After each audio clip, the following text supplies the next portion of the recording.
Welcome back to another video, and it's your boy Dev.Code back at it again with another tutorial. So sa tutorial na to, gagamitin natin si React Router to create navigation sa ating React applications. And by the end of this video, malilearn nyo or matutunan nyo kung paano gawin tong beginner project para sa PagCore website, which, spoiler alert, will cost around 3 million.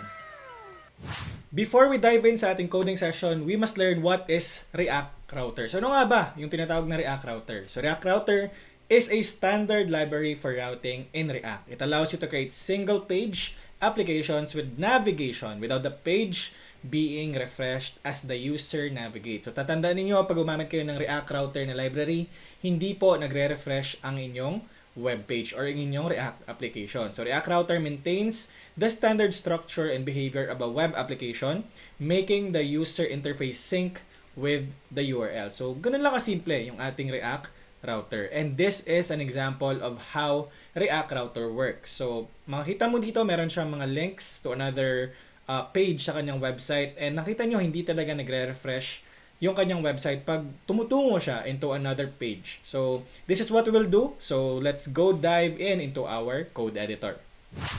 Okay, once na nasa code editor na kayo, yung first thing na gagawin nyo is to create your React application. So kung hindi mo alam gawin kung paano gumawa ng React application gamit yung Vite, go over to my first video sa ating React Crash Course. So you just need to have npm create Vite at latest. Click enter and wait for the prompt.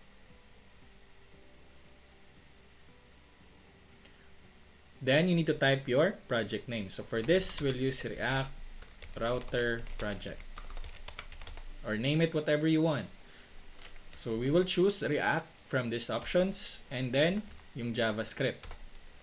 Now we have our scaffolding for our React project. So we just need to follow the instructions. cd React Router Project. And then run npm install to install your dependencies sa ating project. Once tapos na mag-install yung ating mga npm packages or yung ating packages sa ating applications, we can open the project. Okay, now the project is open sa ating code editor. So as you can see sa inyong screen, meron tayong browser para i-run ng ating application, and then we have the code editor sa ating left side. So we'll just first install yung React Router na package. So what you need to do is to type npm install react-router-dom at 6. So we will use a specific version which is 6, yung version 6 ng React Router. So if you will just install the latest, you can type here the latest, or you can remove the @ symbol. So you just install React Router DOM. But for this tutorial, we'll use version 6. So you need to click enter. Once natapos na pag-install yung ating React Router, we need to check our package.json, and makita mo dito yung version na in-install niya for the latest or yung 6 na router natin. So nandito siya, React Router DOM. So I think the first version was 6.14.1 if I'm not mistaken, but if I'm wrong, just correct me. So the next thing that we need to do is we need to close this all tabs. We need to go to our index.css. And dito, i-remove ko lang siya, and meron akong ipipaste na mga code. Ayan. So wag ka mag-alala kasi nasa GitHub repository ko to. So you check the comment section and the access mo, tapos i-copy mo lang yung code na nasa repository na yon. Next is we need to go sa ating app.css, tapos i-remove natin lahat, and we'll just put main, tapos padding of 2 rem. So click save. So ito lang yung laman ng ating app.css. The next thing that you need to do is to go sa ating app.jsx, and dito, ni-remove ko lahat, and then ni-retain ko lang yung app.css, and then nilagyan ko lang ng div with hello world. Ayan, clear the console. The next thing that we need to do is to run our application. So run mo yung npm run dev sa iyong terminal and click enter.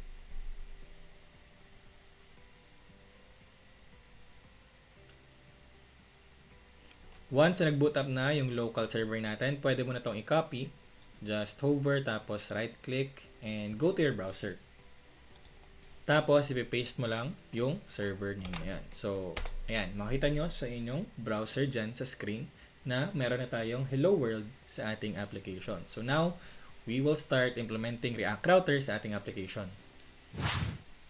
Before natin install yung mga routes natin sa ating application, we need to create first our components. So sa components na to, ilalagay natin yung mga pages natin sa ating web application. So under source folder, gagawa tayo ng components na folder.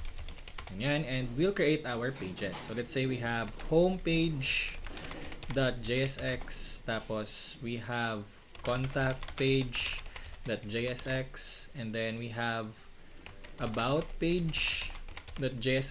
Ayan, and under sa mga JSX files na to, gagawin na natin is to add a component. So RAFCE for shortcut, click enter, and bam, meron ka ng components. Kung hindi mo alam kung paano gamitin to, visit my React Crash Course. Next is about RAFCE, save, contact, RAFCE, and there you go. We have our different pages. And now, the next thing that you need to do is to create a routes.js file. Okay? Or route.jsx na file. So, inside this file, we will use a React Router to build our own route. So, paano natin gagawin yon? So, under the src na folder, ayan, you need to create a new file called routes.jsx. Ganyan siya. And from here, we can import this two, which is route, and then routes from our React Router DOM. Ayan, so we need to import this two. The next thing that we need to do is to import our pages or our components. So this will be our components. So import homepage from /components homepage. Ayan, save. And then we need to import our contact page from /components/contact page, and then import the about page from /components about page. So we can just tab and save. So we all have our components sa ating page na to. So we need to declare, syempre, a component dito sa ating routes na page. Okay? So we need to call that as an app routes. So this will be our application routes. So we need to create an arrow function. Ganyan. And inside this, we need to return these routes.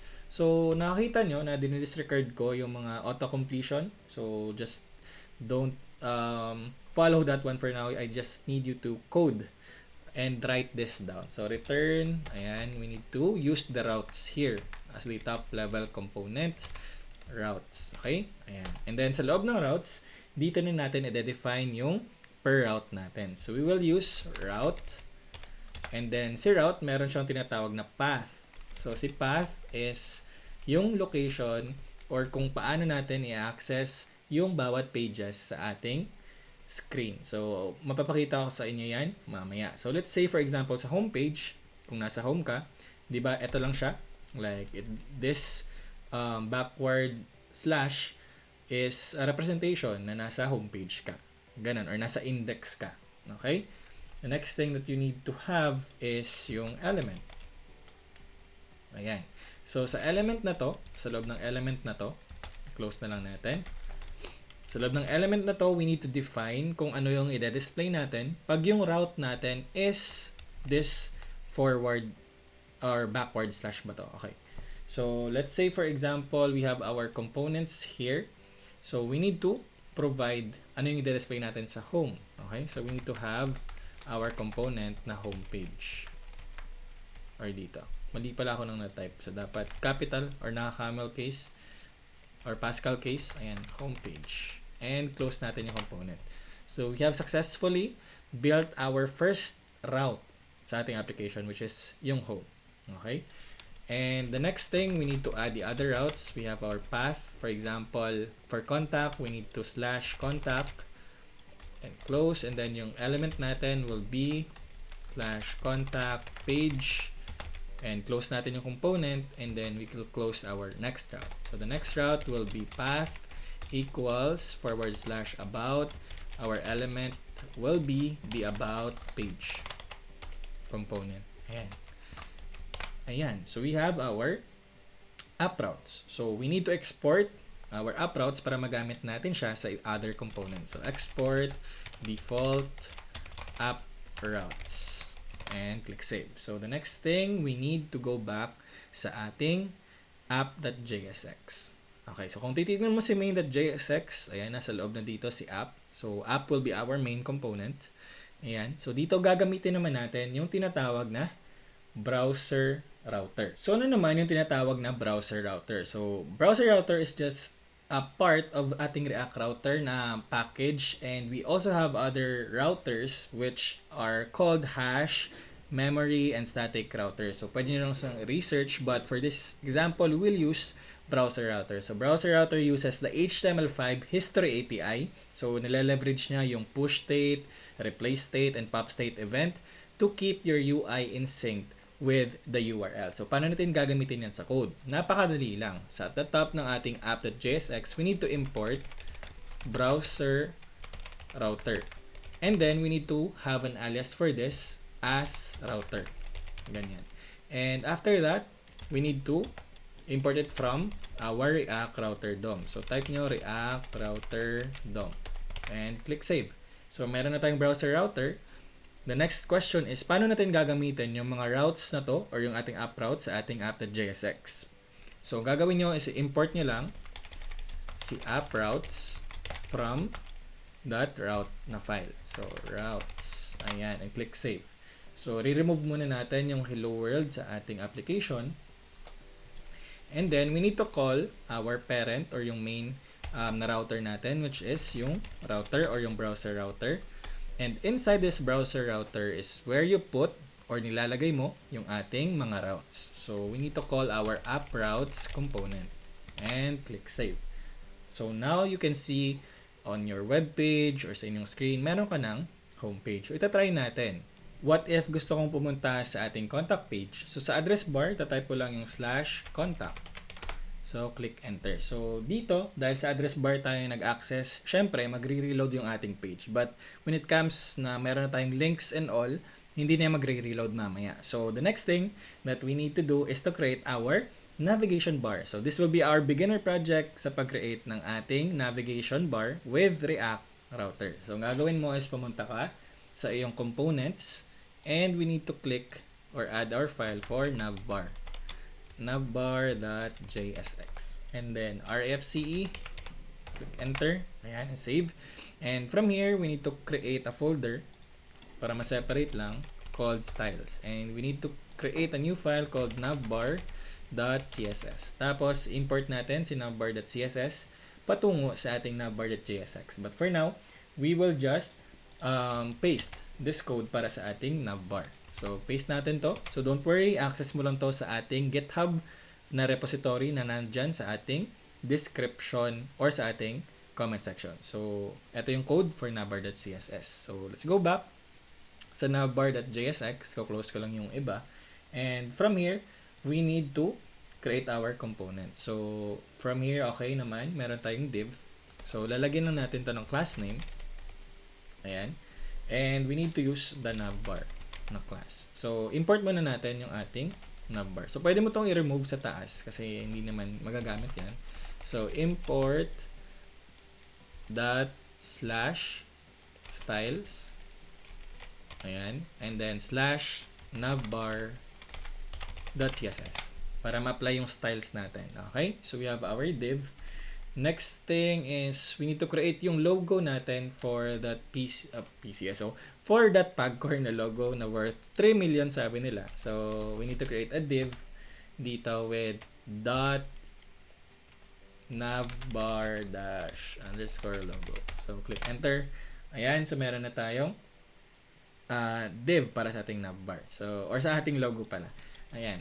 Under that logo, we need to create our navbar na mga links. So, kailangan natin na nasa center yung links ng home, ng ating contact, ng ating about. Okay? So, we need to create another div dito with a class name, of navbar_link. So, depende sa'yo kung ano yung papangalan mo dito. So, okay naman ako sa ganyan.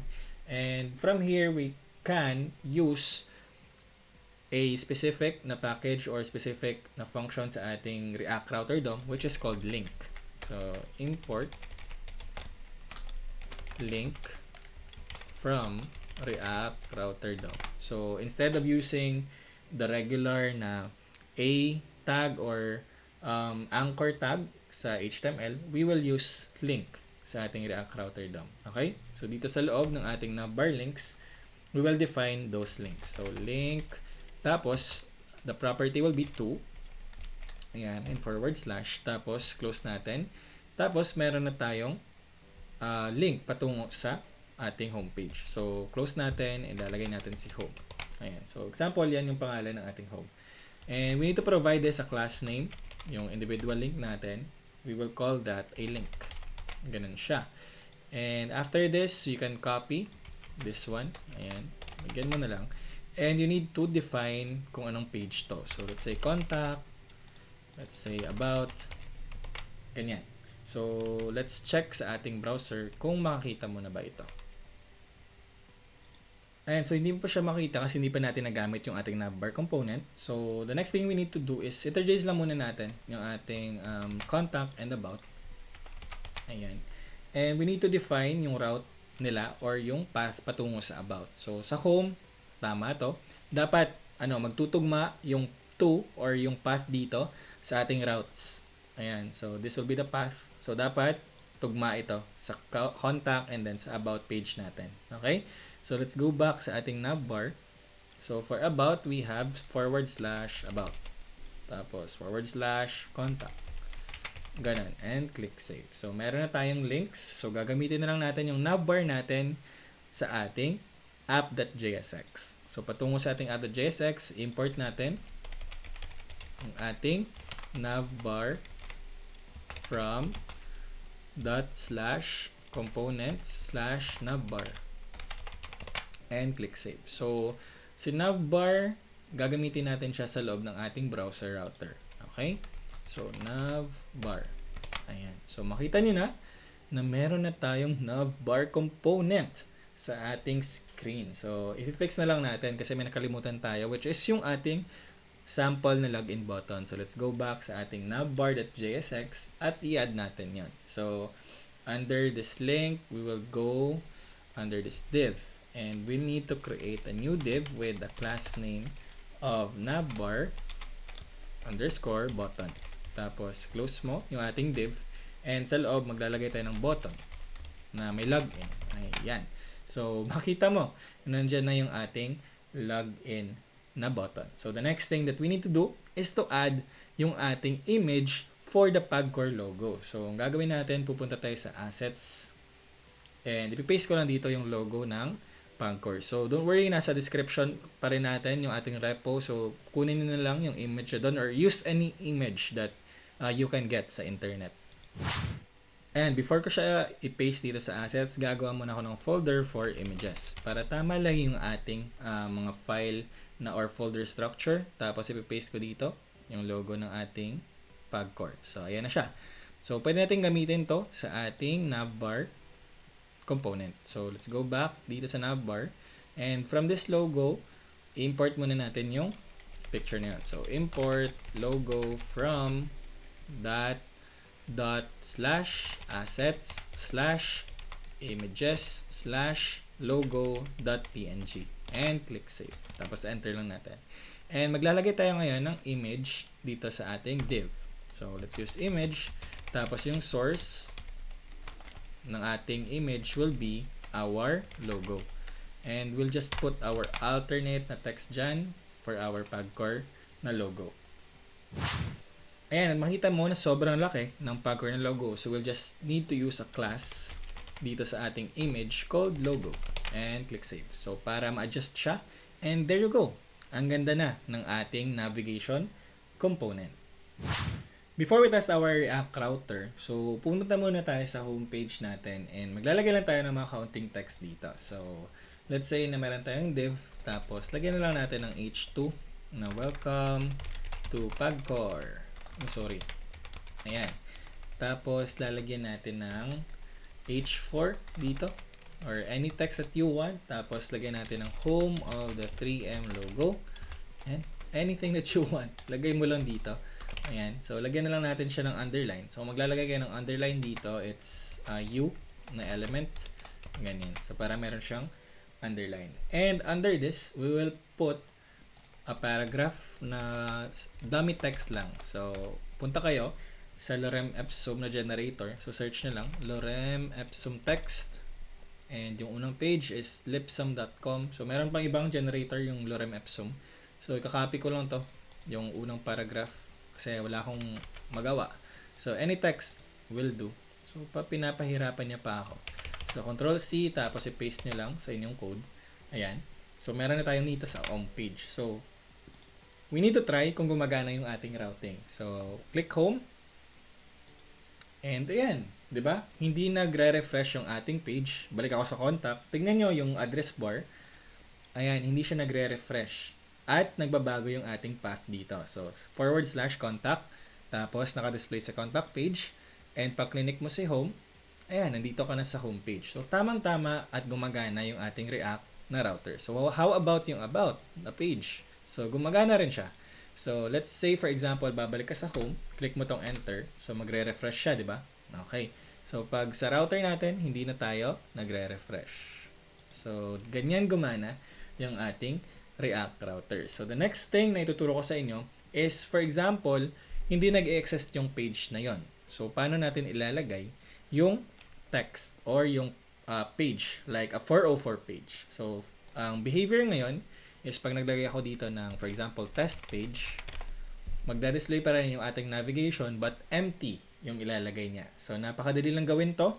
Let's go back sa ating routes.jsx. And dito sa routes.jsx, meron kang needy add na route para ma-display yung 404 page na yan. Okay? So, you need to have another route and you need to set the path equal to an asterisk. So, this means na pag hindi nagtugma sa mga routes na define mo, ito yung i-display niya sa element. Ayan. So, for now, wala tayong component. We will try to put like an element of h1 and dito. So, let's say na page not found. Ganun. Tapos, i-close natin yung route na to. And save. So, makita mo na, nag-refresh yung browser. Nag-test page ka. And you have an h1 of page not found. So, this is how you implement para ilagay mo yung mga page na non-existent. So, let's say sa home, ayan, gumagana pa rin siya. And let's try pagcore. And the-display na yung page not found. So, pwede mong gawan ng separate component to under our components folder. So, let's say not found page.jsx. Tapos, rfce. And then, you can put an h1 that page is not found. Save, and then import lang natin siya sa routes.jsx. Import,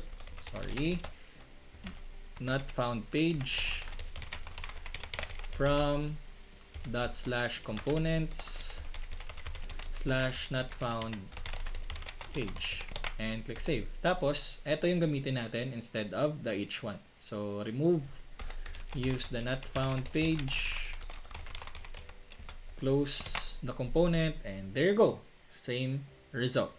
So, test natin ulit. Home, about, contact page. So, this is how you implement yung React router sa iyong application. And clap or be proud of yourself na natapos nyo yung ating React router na application. And just to recap everything, first thing that we need to have is yung ating React router DOM to be installed sa ating application. And we need to have our routes to be declared or to be defined sa ating application din. And we need to use route. Ito yung route. And routes from React router DOM. So, say route will need a property of path. So, this means path is the direction going to our page. Yung element property naman is what will be going to display sa page na iyon. Okay? And how do you create a 404 or not found page? Is easy as this. You will need to have a path and asterisk as a value, and you will have an element that you will need to display for the not found page. And the next thing that we need to have is our main router. So, going back sa ating app.jsx, we used browser router from React Router DOM, and that is the main component or the parent component that encapsulates our navigation and then our app routes. So that is how easy to use React Router sa ating application. If you want more detailed and more advanced implementation of React Router DOM, just comment it down below para maipakita natin sa ating future YouTube videos. And that is it. Pansit. Ganun lang kadali kung paano gumamit ng React Router sa inyong React application. So sana ma-apply nyo to sa inyong mga projects, and if you want more advanced topics, just comment it down below, and pwede mo akong i-follow sa TikTok and mag-subscribe ka na rin dito sa ating YouTube channel para maging updated ka sa latest web and software development Tagalog tutorials na ina-offer ng dev.code for free. So see you on the next video.